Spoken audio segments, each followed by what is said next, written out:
Самая большая люстра в вашей квартире может стать ночником, если она включается через новый регулятор тока с сенсорным управлением.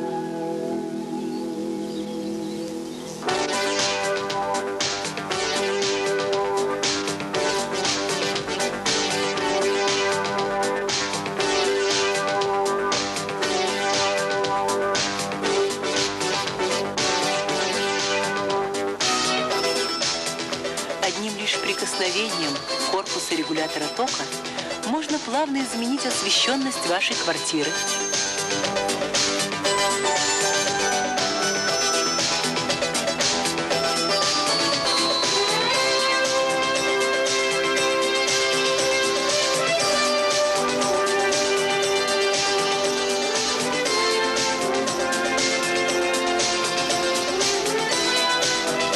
Применение регулятора тока уменьшает расход электроэнергии.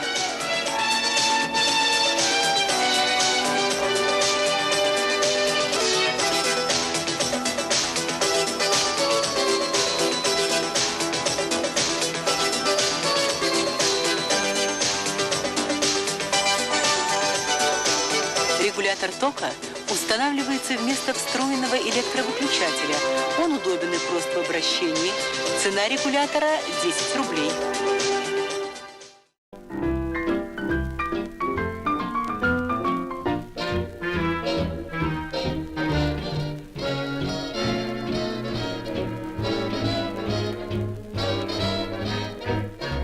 Meet me tonight in dreamland, under the silvery moon. By the light of the silvery moon, Meet me tonight in dreamland, where love's sweet roses bloom. snip, snip, Come with the love light gleaming my darling, in your dear eyes of blue. smiling at me. Meet me in dreamland, sweet dreamy dreamland. There let my dreams come true, true, true. Okay.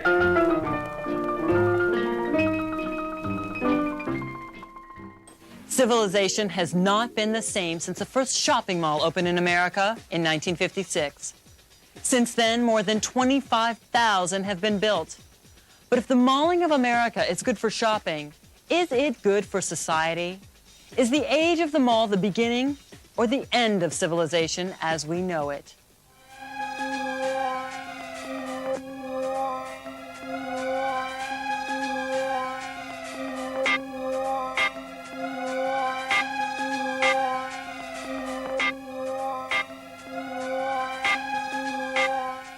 Do shopping malls represent the decline of Western civilization? What's that? Do shopping malls represent the decline of Western civilization? Why would they do that? I'm not sure. I have no idea.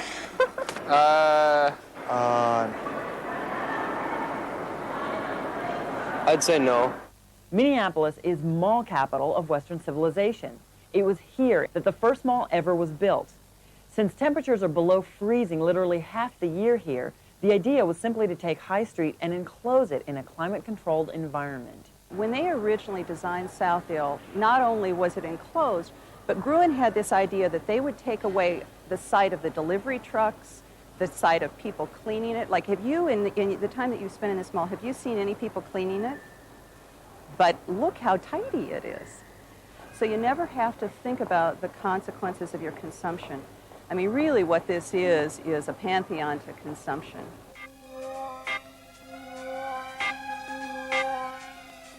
But here in Minneapolis, they love shopping malls so much they turned downtown into one big one.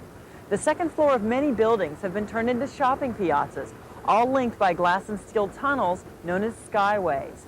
Downtown, prior to the development of the Skyway system, was a public place, a place where people came for activity, where lots of different kinds of people came for lots of different reasons. Sometimes just to observe each other, and to generally sort of go where the action is. The big change has been the slow disappearance of street life as public life has moved indoors. Meanwhile, the mallification of the U.S. continues. When Mall of America opens this summer, it will be the largest in the country. What effect will this have on the future of human behavior? This is definitely the first mall, I think, that people consider going to for a vacation. It's an ideal 4-day vacation, and it's been designed to be the ideal 4-day vacation. There are other malls that have attractions, but nothing on this scale. We have 4 major department stores: Bloomingdale's, Macy's, Nordstrom, and Sears. And then we have a number of other tenants, as well as an entertainment district with the nightclubs and comedy clubs and music clubs. And then the movie theaters, Golf Mountain, at the largest indoor amusement park in the United States, 7-acre Knott's Camp Snoopy, as well as the first Lego Imagination Center, and an underwater world, which is a 1.2 million gallon aquarium. People call it a set from a Spielberg film. Their mouths drop open. Some people scream because they can't believe this is all under one roof. It is from this moment that the decline of Western civilization will be marked. Undoubtedly an overstatement, but how much can we consume? Visualize your own potential and imagine what your involvement can mean. 5, 4, 3, 2, 1, shop! You're watching Sleepcore. Pleasant dreams.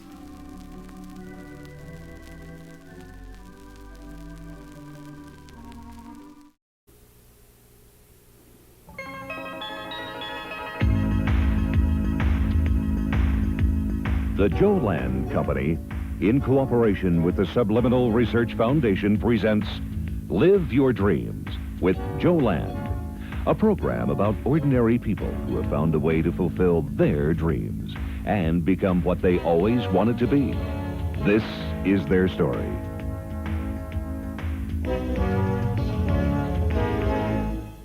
They tell me millions and millions of Americans have watched at least one of the 2 TV shows you see on those screens. Hi, I'm Joe Land. 2 years ago, I decided to use television as a means to tell people about what I believe to be the most powerful and certainly the newest self-improvement technique I'd ever seen. But I didn't dream the response would be so large. As a result of those 2 television programs, over 1 million of you have tried subliminal self-help. And it's been around long enough now that we've got some pretty remarkable success stories. In fact, you're going to see in the next 30 minutes some people change before your very eyes. And you'll hear from a great number of people that have had dramatic improvements in their life, in the way they live and how they feel about themselves, as well as the amount of success they've been able to attain in this life. I'm going to bring you up to date on what Subliminal's done for me and how I'm using it in my life now, because right now I owe it an awful lot. I hope you'll stay with us. It'll be an exciting 30 minutes, I promise. You're listening to a Subliminal self-improvement tape. It'll play in any standard cassette player. It contains nearly 100,000 positive spoken affirmations, but you can't consciously hear any of them. All you hear consciously as you listen to this tape is the sound of ocean waves. But all of those thousands of positive thoughts are being heard, recorded, and stored by your subconscious mind. This is probably the quickest way to effect a behavioral change that is known to medical science at this point in time. I, as a professional, think that it's the biggest behavioral breakthrough in decades.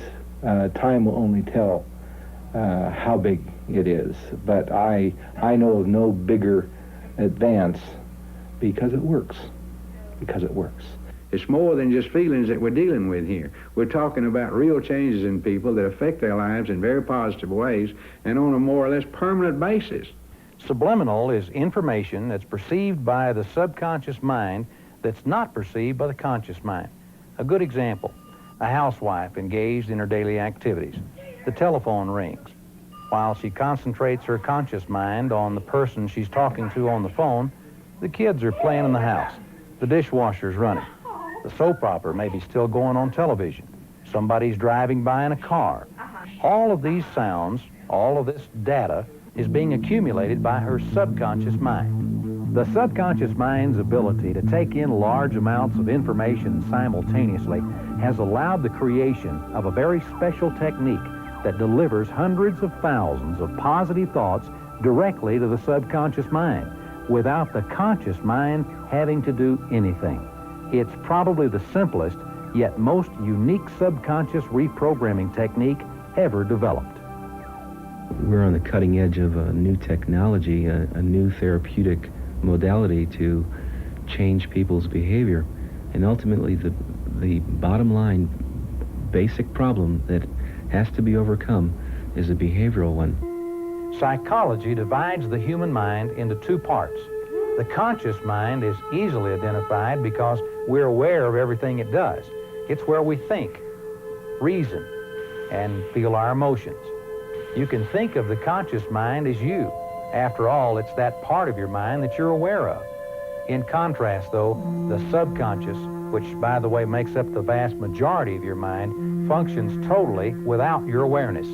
It secretly performs literally thousands of functions every second of every day. It controls the vital organs of your body. It's responsible for motor activity, and it serves as the human data bank. It was long thought that the conscious mind was in control of human behavior. And of course, this is true to a large degree, but science now knows that the subconscious mind exerts a tremendous influence on how we think, how we feel, and even how we act. Much like a computer, this subconscious data bank or information storage center contains what we could call each human being's programming. Drawing on a multitude of past experiences, the subconscious mind provides tremendous amounts of information which creates a frame of reference for the conscious mind.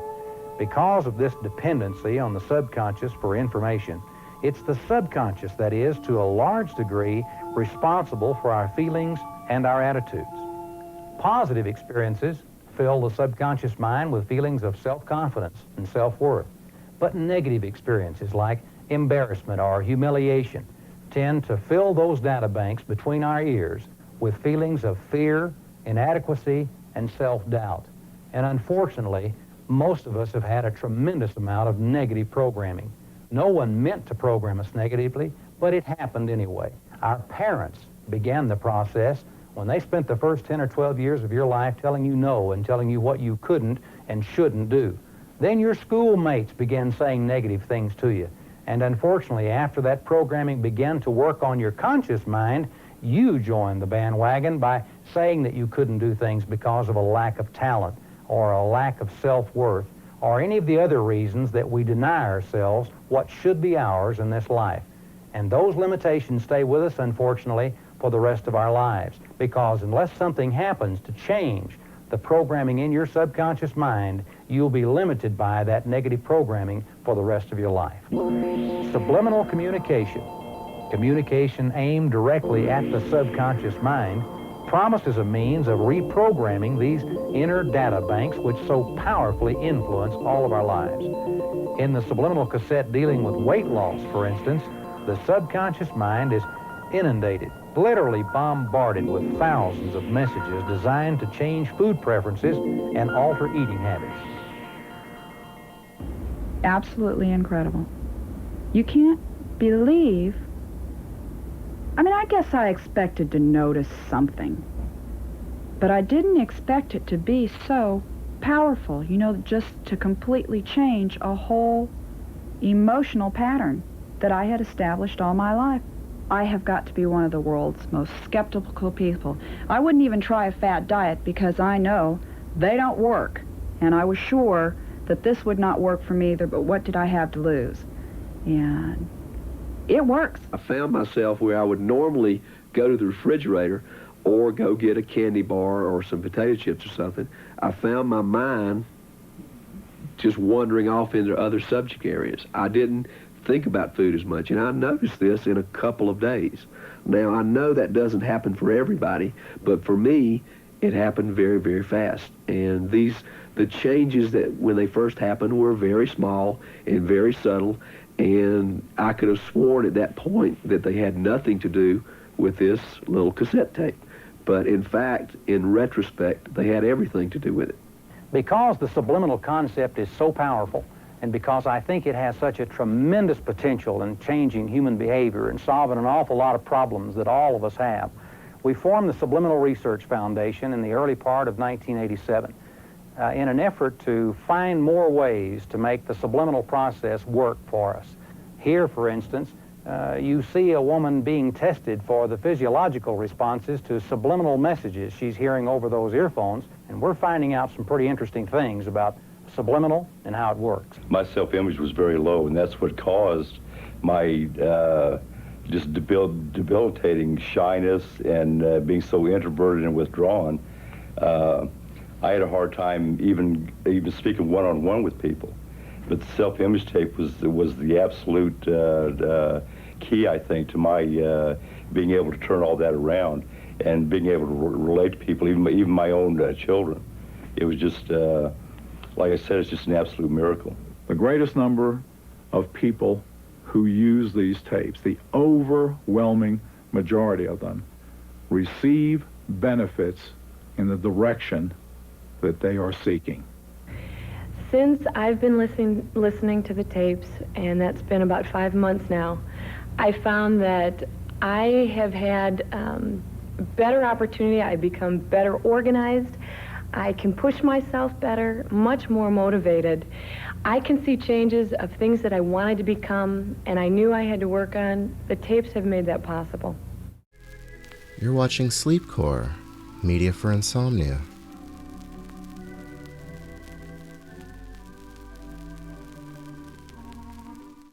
The Green Tree Pet Centers mean large selections and low prices. Light up your world with the enjoyment of owning pets. This week at the Green Tree Pet Center, 55-gallon tanks and full hood fluorescent lights, only $99.95. And mini aqua clear filters are only $10.95. The Green Tree Pet Centers, north at 1604 Green Tree Boulevard and south at 4414 Outer Loop. Shop and compare and you'll find we're your one-stop pet shop center.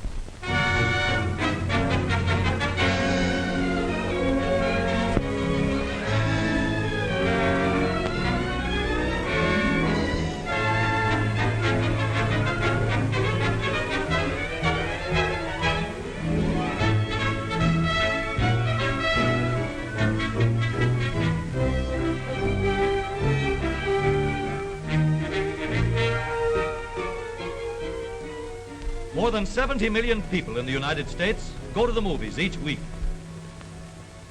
to get away from their cares and to find entertainment, romance, and thrills on the magic screen. But only a few understand how the lights and shadows on the screen are controlled to make us see a motion picture. Motion pictures are based on an optical illusion, just another case where seeing is believing. To understand how we see, let's turn the tables on the human eye and look at it instead of through it. The light, reflected by any object we look at, passes through the lens of the eye and is focused upside down on the sensitive surface called the retina. This retina passes the impression on to the optic nerve, which sends it to the brain, and we see it right side up. The reflection will stay on the retina as long as the object is in view. When we look away or take the object away, the images disappear. But notice that the image in the brain does not disappear immediately. It fades a fraction of a second after the object is removed. This slow fading is called persistence of vision. When we look at a moving object, we really see it in two places at once, where it is and where it was a fraction of a second before. Let's get out into a rainstorm for a good example. The water you seem to see falling in streams is really a lot of separate drops. Persistence of vision makes you see each raindrop in several places over a distance of several inches.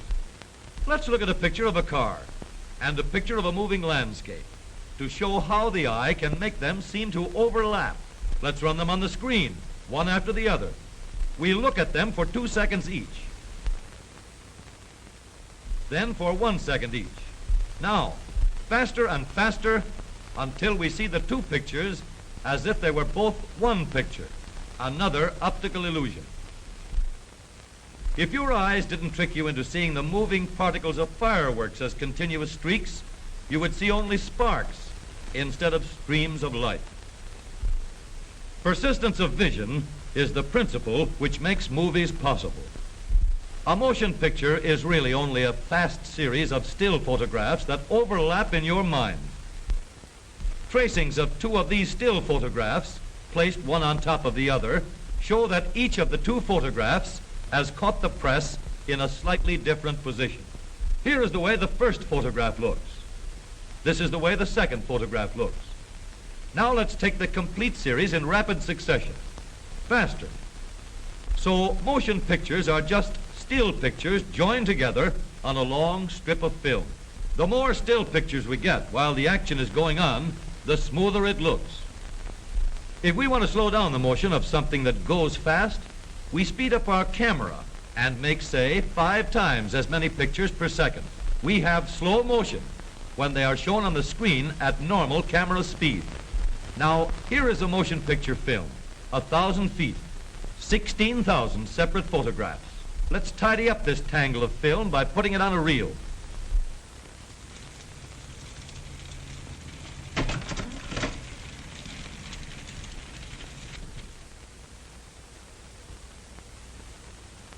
Now we'll build a projection machine to show the pictures on a screen.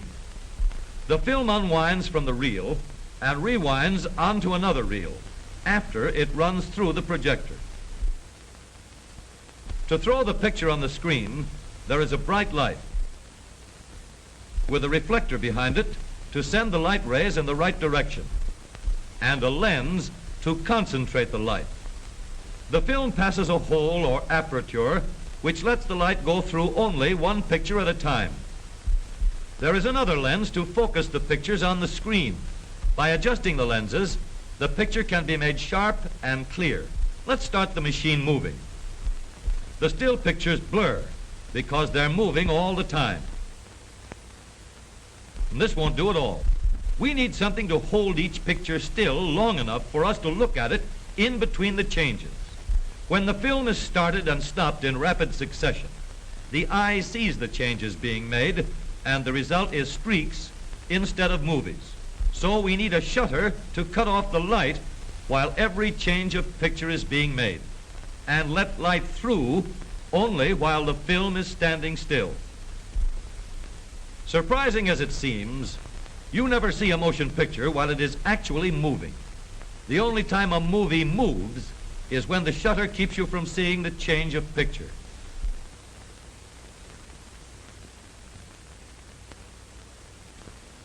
Now we have the important parts of a projector for showing motion pictures on the screen.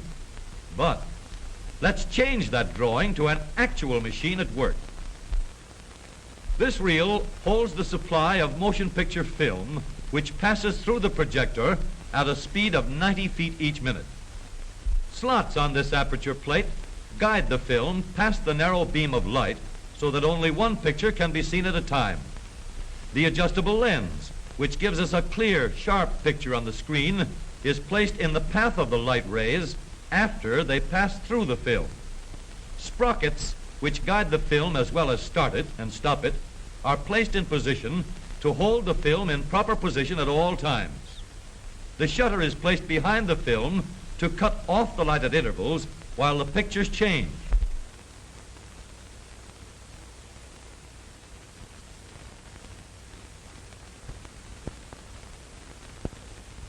And now, when you see motion pictures, you get a true picture of what really happens. A picture that you could never see in any other way.